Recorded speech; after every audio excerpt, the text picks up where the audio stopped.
Today, I'm gonna show you how to create a pixel stretch effect in Photoshop 2026. So we're starting off with our first sample image. Now, what I wanna do is go to my background layer, and I wanna make sure I go to select subject in my contextual taskbar. So let's go ahead and click on select subject.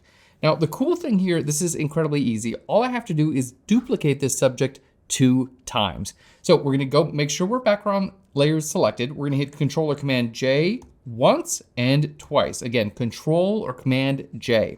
And you can see that duplicates our subject 2 times. Now, here's the cool thing. If you want to follow along with this tutorial, you can download all 3 of these sample images totally free. Just click on the link right down below. Okay, now let's get into the actual effect. So we have a few different copies of our subject. We have our background, we have our first copy and our second copy. The key is to choose this layer, the middle layer. Go ahead and select that layer, and then we're going to do a marquee selection on this middle layer. So select the middle layer right here. Next, we're gonna go to our marquee tool. Now, we use the rectangular marquee and the elliptical marquee a lot in Photoshop. We almost never use the single row or single column, but that's exactly what we're gonna be using today. So let's grab this single column marquee tool. Now with this, let's go ahead and zoom out. You can basically just click and drag anywhere on your image, and it's going to select a single column of your subject. So let's go ahead and click here. You can see I'm selecting basically from the feet all the way to the head. Now, once I have this selection active, all I need to do, because I'm already on a layer that has my subject, is transform this selection. So we're gonna hit Control or Command T for transform. Okay, Control or Command T for transform.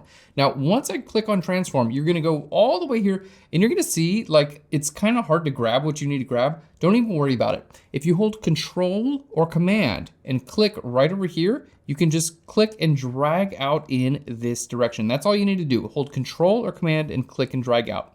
We're gonna zoom out, and then again, I'm gonna grab this side and hit Control or Command, and we're gonna click and drag out. And look at that, we have our pixel stretch effect. Now, if you do just this, it totally works and it's cool. And you can see I can hold Control or Command and I can stretch up this way, down this way. I can even go any way that I want, right? It's cool, but I would suggest adding a couple more features. The first one is going to be warp. So we're gonna right click here on the actual effect. You can see it's still in its transformation. We're gonna go right down to where it says warp. Let's go ahead and click there. Now, once you have warp selected, you have a grid. So from here, I could take, for instance, the bottom corner and I could start warping this up if I wanted to, okay? I can take my top corner here and I could warp that up as well. So I can kind of push this wherever I want to. The cool thing is, once we do warp, you can even grab right here in the center, you can grab that and kind of push this up or down. Once we do this warp, it's gonna give my pixel stretch a bit of a fade. It looks awesome. So I think this is looking really good. Now that we've done this, what we're gonna do is just hit this checkbox or hit enter on your keyboard. There we go. And it's going to go ahead and take this pixel stretch, and because we gave it a warp, it's gonna make it semi-transparent in places. How cool is this? It's a very, very easy effect. Now, if I make this layer, let's go ahead and break down the layers so we see what we've actually done. I'm gonna just make everything invisible except for my background. So we can see we have our background, then this is the layer where we actually did the warp. So here you can see if you want this effect where it's gonna warp from your subject and you can start to see the subject like through the warp, which is a very cool effect, you're just gonna leave this layer visible. If you want your subject to be completely on top of the warp, you're gonna go ahead and turn this layer on over top, okay? And of course you could even go to this layer and lower the opacity to have somewhere kind of like halfway in between. It's a cool effect. Now, another thing that I would recommend doing is go to the layer where you did your pixel shift. By the way, I did mention you can download this sample image as well as the others in this tutorial, but you also get this PSD. So if you want to go ahead and download this PSD, you can actually select these layers and play with them to see how this is actually done. Okay, now here's what I would suggest. This layer right here in the middle, I would add a layer mask to this. So let's go ahead and click on our layer mask icon. It's right over here. We're gonna put a layer mask on this layer, and then here's the cool part. We're gonna hit G for our gradient tool. So let's go ahead and grab our gradient tool. We're gonna choose gradient here in the dropdown, and then this, we're gonna go to basics, and we're gonna go to foreground to transparent, okay? And we're gonna flip our colors to make sure that black is our foreground color. Fantastic. So we're gonna create a black to transparent gradient that's gonna kind of hide this pixel warp, okay? Up here, you should just see black to transparent. Fantastic. Now, all I have to do is click here and drag, and look at this. I'm able to kind of like fade that out, but not only that, I can grab any of these points that I want to, and at any time, I can kind of fade this out in different directions. I can grab this point here and just get the exact control that I want. This is such a cool effect, and honestly, it's really easy to do. And it looks a lot more high-end than it actually is. Now, we're not done. We have 2 more great examples. So we're gonna show you how to do the same thing. I think it works really well with movement, like sports, athletic, things like that. So same exact steps. We're gonna go to our background layer. I'm gonna go to select subject. There we go. That's all you have to do. Select subject. We're gonna hit Control or Command J 2 times. Control or Command J, and then 1 more time. There we go. Now that middle layer there, again, we're gonna grab that same single column marquee tool. I'm gonna go ahead and make a selection right over here, and then Control or Command T. Make sure you hold Control, and then you're gonna click and drag all the way out. Boom. How cool is that? Of course you can go forward, but it looks cool if we go backward. Now we're gonna right click, and I'm gonna make sure I warp this, and I just wanna have some like movement in there because she's running. How cool is that? Let's go ahead and hit that checkbox there. I love this effect. It's so simple, yet looks so graphic and high end.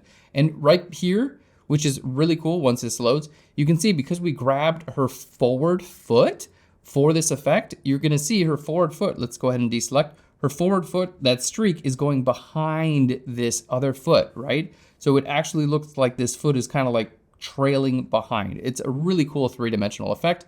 And of course, we're gonna go to this layer. We can turn the forward layer off or on if we want to. I like it on in this case. And of course, we can grab our layer mask right here and hit G for the gradient tool and then just fade that in. Look at that. Now, the last example I wanted to include, we've talked about it with people twice, but can you do this on objects? You most definitely can.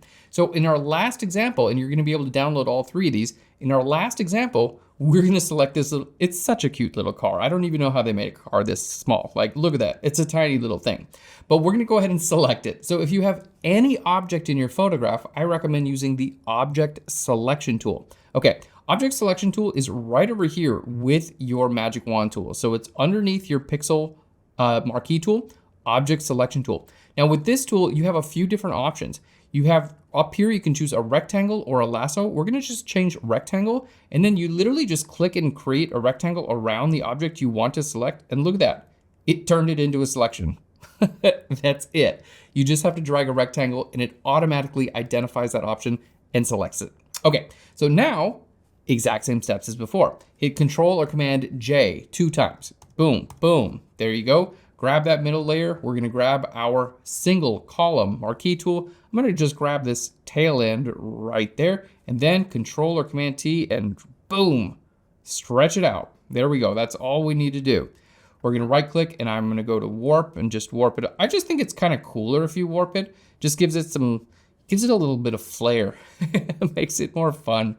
If you just do a straight pixel shift, it doesn't look as cool in my opinion. Okay, look at that, I love it. Of course, we're gonna put a layer mask and I'm gonna hit G for our gradient tool and I'm gonna just fade that away and there we are. Let's hit F a couple times for full screen and we can see here is our final effect, full screen in all of its glory. Thank you so much for watching today. I hope you enjoyed this pixel stretch effect in Photoshop 2026. If you want to download everything, click on the link down below. And if you want to get more free tutorials, simply click on subscribe. Thanks again, and I'll Phlearn you later. Bye everyone.